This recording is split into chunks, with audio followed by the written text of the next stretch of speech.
દરેક પરિવાર કે કુટુંબમાં એક વ્યક્તિ એવું હોય કે જેનો હાથ મોટો હોય, ઉદાર હોય. ભારત પરિવારમાં જો એવું કોઈ વ્યક્તિ છે તો એ ગુજરાત છે. શું કામ? કારણ કે ગુજરાતે હંમેશા આપ્યું છે. આ ગુજરાત આપવામાં માને છે. આ ગુજરાતે ભારતને જ નહીં પરંતુ વિશ્વને જલારામ બાપા, બજરંગદાસ બાપા, વેલનાથ બાપા, ભોજલરામ, સતદેવીદાસ, અમર દેવીદાસ, આપા ગીગા જેવા કેટલાય સંતો આપ્યા, સાધુઓ આપ્યા, સતીઓ આપી. દેશની આઝાદીમાં તન, મન, ધન બધું આપ્યું.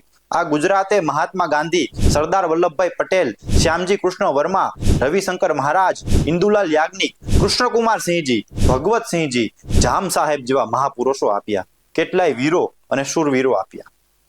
આ ગુજરાતે સોમનાથ મંદિર, દ્વારકાધીશ મંદિર, અંબાજી મંદિર, બહુચરાજી મંદિર, પાવાગઢ મંદિર જેવા અનેક આસ્થાના કેન્દ્રો આપ્યા. આ ગુજરાતે દેશના વિકાસમાં વર્ષોથી મોટું યોગદાન આપ્યું. પેટ્રોકેમિકલ્સ, ફાર્માસ્યુટિકલ્સ, ટેક્સટાઇલ, ડેરી ઉદ્યોગ, ટાઇલ્સ, હીરા ઉદ્યોગ અને ઓટો પાર્ટ્સ જેવા કેટલાય ઉદ્યોગો આપ્યા. અને ધીરુભાઈ અંબાણી, ગૌતમ અદાણી, દિલીપ સંઘવી, અઝીઝ પ્રેમજી અને બીજા કેટલાય ઉદ્યોગકારો આપ્યા.